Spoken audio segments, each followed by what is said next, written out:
welcome to another round of Sports Views. Tonight I'm reacting to the announcement of the March Match Window 5 Canada CONCACAF World Cup Qualifiers squad. Strong squad, some surprises or some debuts. I shouldn't say sort of surprises, some debuts, but pretty good roster. No Alphonso Davies, of course, still trying to come back from myocarditis with Bayern Munich. He should be back by the end of the season for them. Does not get released, at least to be there to celebrate with his squad once they do qualify, because let's be honest, the first game is about qualifying to the World Cup, hopefully getting that point, or at least, if they have to, beating Jamaica to get there, and then hopefully fighting for pot 3, which means win every game. But if they don't, of course, you'll see a little bit of rotation. But I think if we are facing a 9-point window, we empty the tank. If we draw against Costa Rica, I think we empty the tank at home against Jamaica. Then against Panama, we sort of rotate a bit, see what we get there. If it's not a 7 or 5-point window, see what we get there. But if we're facing a 9-point window and have 6 through 2, we empty the tank. I'm sure Canada. But you get what I'm saying here. So, now let's get into the squad. Goalkeepers.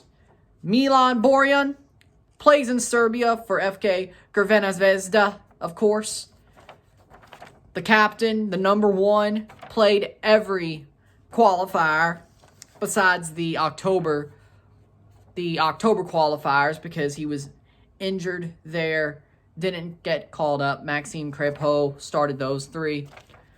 So also as well, Maxime Crépeau, now playing for LAFC, gets called up as the backup. If he is needed, he will be playing. But I really don't think he does. Borjan has played every qualifier he's been called up for. All the September qualifiers, all the November qualifiers, all the January/early February qualifier. So I don't think Crépeau plays. Maybe he gets Panama if we don't have 6 points going into that game. Dane St. Clair also called up, plays for Minnesota United in the USA. He's definitely sitting on the bench. Now, back up to when Crépeau started in October, but again, didn't get no game time there.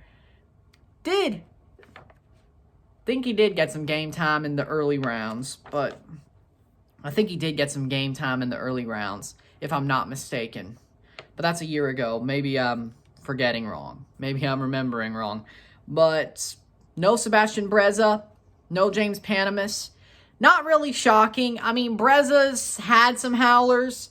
I'm not really shocked he doesn't get called up. I want to see Breza get called up. I think maybe if he has a good season going into the Nations League, he'll get called up. I don't think he gets called up for the World Cup unless he just blows out the water Dane St. Clair and Crépeau in MLS, but I don't see it. He's had some howlers in Champions League. He's had some howlers in MLS. That free kick last night against Atlanta was an absolute horrid howler for Breza. Bad spill into the net. I get why he's not called up, even though he's probably not playing at all. I get it. Crépeau having a good season. Borjan still doing great. Dane St. Clair doing awesome right now. I mean, I wish Toronto would trade for him, but no. No, they traded for a no-name outside back and Gam for Kamar Lawrence. But, all right. What do I know? But yeah, the goalkeepers, pretty standard fare, what I expected besides Dane St. Clair. I thought Panamis had a chance, but he hasn't got any game time, so after that Red Bulls game, when Dane St. Clair basically just popped up and said, yeah, I'm back, he's here in this squad. So not shocked at all. Defenders. Derek Cornelius plays in Greece for Pantalaikos FC. Good defender. Has had his ups and downs, but he's looking better. Younger. Played for the U23 squad in Olympic qualifiers. Played at the Gold Cup as well. Hasn't really showed up in World Cup qualifying, but he's back in the squad. Maybe he gets some time. We shall see. Daniil Henry, back in the MLS, playing with LAFC in the USA. Daniil he'll definitely have his moments in the squad if they need him to stir some things up. He's hasn't played for LAFC yet, but at least in the regular season. Scott Kennedy, Germany for SSV Jean Regensburg. Young defender, one of our more prospective defenders. Very good during the qualifiers so far, and I think he'll keep that going. I think he's done well, and I think he'll definitely show up this window. He'll at least get a game, if not a sub appearance. Even if we don't rotate, I think he shows up. Richie Larea, playing in England for Nottingham Forest FC, hasn't played a game since the January window. Been on the bench a couple of times, but why did he move? I bet he's still going to start for Canada. I do think so. I think he's fit enough to do that. But does it take a hit to his performances? That's the question. And I hope it doesn't, but who knows? Kamal Miller playing in Canada for CF Montreal, of course, going to start. Great season so far for Montreal. Hasn't really put a foot wrong. Did well in Champions Leagues. Done well in MLS. No question about it. Definitely going to start. Hadn't put a foot wrong. No problem there. Steven Vittoria playing in Portugal for Moreirense FC. Good defender. He's going to start. He's basically the defensive captain, the back line captain. He's at least starting 2 games, if not 3. He's definitely starting, having a good season, having a good qualifiers, no question whatsoever. Sam Atakugbe playing at Turkey for Hatayspor FC. Of course, going to start instead of Alphonso Davies. Has started there in January. Had 2 starts in the window in Edmonton. So he's going to probably start another 2 or 3 games. So if not 8 games in a row, at least 7 out of the last 8. He's going to start, but he's done well. Hasn't put a foot wrong. Looking great. That outside back position just about 3 years ago looked like a total dearth at the Gold Cup in 2019. Now it's one of the riches. It really is. Davies, Larea, Atakugbe, Johnston, Guti. Speaking of Guti, Christian Gutierrez from the Vancouver Whitecaps has been called up. Definitely probably going to sit on the bench, but I think he'll have a sub appearance here or there once a game is pretty much decided, I think. And then Alistair Johnston playing in CF Montreal for Canada, finally making his Canadian squad debut as a Montreal player. He's been there as a Nashville player. That was a bad choice of words, but finally has made his Montreal debut and finally having his first call-up since he's made his Montreal debut. That's a better choice of words. Good season so far. About the standard fare we get from him. Again, hasn't put a foot wrong. Hasn't been a cause of trouble for Montreal. Stabilizing pretty much at the back. Could go forward. Good call-up. He's going to start, of course. No question about that. Midfielders. So another good pick. All the defenders, pretty much standard fare besides Cornelius. But he deserves to get his call-ups now. I think he'll show off pretty well. We shall see. Midfielders. Steven Eustáquio now playing for Porto in Portugal instead of Pacos de Ferreira. But Eustáquio's going to start, of course. He's going to start all 3 games. He's back from his COVID diagnosis. He played the last game of the window back in January/February. Should be great for these games. He hasn't really started much or played long for Porto. He's been subbed on or started, then taken off at like 50 minutes, but I'm sure he'll still be classed for Canada. I have no problem with that one. Liam Fraser, now playing in Belgium for KMSK Deinze. Good player. He's looking good over there. Honestly, better than what he did in Toronto or Columbus. Getting more chances there. A lower tier side, but yeah, pretty good. Next up, Atiba Hutchinson, Turkey, playing for Besiktas. Atiba's been called up, working through an injury right now, but he's going to put on for Canada. I think if he's 80%, he starts at least 1 game, if not 2. He probably plays Costa Rica. I trust that he does. Mark Anthony Kay, playing for Colorado Rapids in USA. Definitely going to start a couple of games. Strong midfielder, having a good season so far. Was probably the best player in that Champions League tie against Comunicaciones. I can't believe Colorado still blew that. Sorry, Isaiah. But Mark Anthony Kaye definitely going to have a couple of games played for the Canadian national team in this window. Probably 2 out of 3. Jonathan Osorio, playing for Toronto, of course. 2 goals this season. Has had a great start of the season with TFC. Under Bob Bradley, looks pretty revitalized, I have to say. 2 goals, pretty dominant, runs the midfield pretty well, looking pretty good. Probably better with Ralph Prizo, but that's not the point right now. Osorio, of course, I think he may actually start in this window. I really do. At least 2 games. The way he's playing, I think he should. Eustachio, Kaye, Osorio, probably. Then Ismael Kone, going to make his debut. First inclusion in the Canadian squad for Ismael Kone. Looking great for Montreal. Yeah, he did have a horrible giveaway, but he was involved in all 3 goals for Montreal on the weekend against Atlanta. Looking like a pretty great player. I have high hopes for Kone. Seeing him play, he is not afraid of anything. He can play at any stage, as far as I can see. MLS, Champions League, and World Cup qualifying. He'll definitely get time.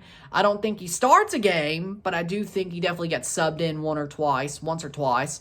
And it's nice to see him in this squad. I think he deserves to be there. I actually think he's better than Mitrovic right now.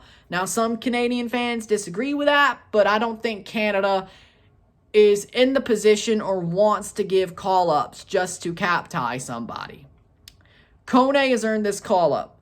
Mitrovic is not here. He has not earned that call-up yet. And, of course, Mitrovic's father is starting to pull a Ruben Flores and just starting to yap around on Twitter, which I get it. He's trying to protect his boy, but I think he's doing him more damage than if he would just shut up. But I get it. He's pulling a Ruben Flores. I get it.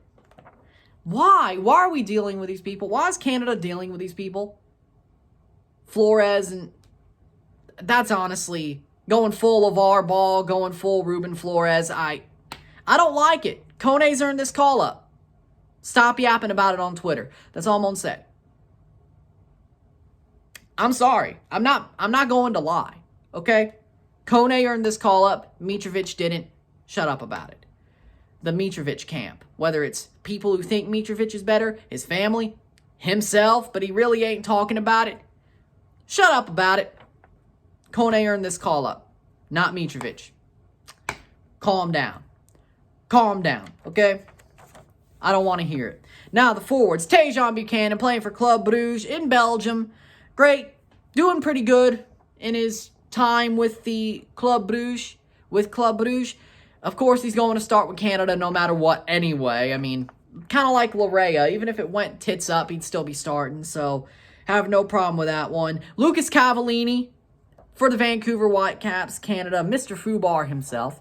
Hopefully he scores a goal in this window because it would be nice to see. It really would be.